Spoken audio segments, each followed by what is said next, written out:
Australia அணியின் கேப்டனாக திகழும் பேட் கம்மின்ஸ் காயம் காரணமாக சாம்பியன்ஸ் டிராபி தொடரிலிருந்து வெளியேறியிருக்கிறார். அதற்குப் பிறகு அவர் ஐபிஎல் தொடரில் சன்ரைசர்ஸ் அணிக்காக களம் இறங்குவார் என்று எதிர்பார்க்கப்படுகிறது. இந்த சூழ்நிலையில் கம்மின்ஸ் தான் பார்த்து ரசிக்கும் 2 பந்துவீச்சாளர்களின் பெயரை குறிப்பிட்டு கூறியிருக்கிறார். ஆஸ்திரேலிய கேப்டன் பேட் கம்மின்ஸ். ஆஸ்திரேலியாவின் கேப்டன் ரிக்கி பாண்டிங்குக்கு பிறகு அணியை சிறப்பாக வழிநடத்தும் வீரராக திகழ்ந்தவர் பேட் கம்மின்ஸ். அவரது தலைமையில் ஆஸ்திரேலியா அணி ஆஷஸ் டெஸ்ட் தொடர், ஒருநாள் உலகக் கோப்பை, இந்திய அணிக்கு எதிரான பாட்டர் கவாஸ்கர் டிராபி மற்றும் பல்வேறு குறிப்பிடத்தக்க கோப்பைகளை வென்று சாதனை படைத்திருப்பது குறிப்பிடத்தக்கது.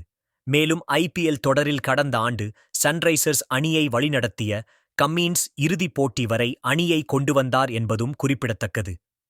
கேப்டன் மட்டுமல்லாமல் தனது அபார பந்துவீச்சால் எதிரணி பேட்ஸ்மேன்களை கலங்க வைப்பதில் எப்போதுமே முன்னோடியாக திகழ்கிறார். இந்த சூழ்நிலையில் தனது கிரிக்கெட் வாழ்வில்தான் ஒரு பந்துவீச்சாளராக இருந்தாலும் தான் பார்த்து ரசிக்கக்கூடிய 2 வீரர்களாக ஜஸ்பிரித் பும்ரா மற்றும் ககிசோ ரபாடா என இருவரை தேர்வு செய்திருக்கிறார். இவர்கள் இருவரின் பந்துவீச்சை தான் ரசிப்பதாக சில முக்கிய கருத்துக்களை கூறியிருக்கிறார். இதுகுறித்து கம்மின்ஸ் விரிவாக கூறும்போது, ரபாடா மற்றும் பும்ரா இருவரும் தான் பார்த்து ரசிக்கக்கூடிய மிக அற்புதமான பந்துவீச்சாளர்களாக இருக்கின்றனர்.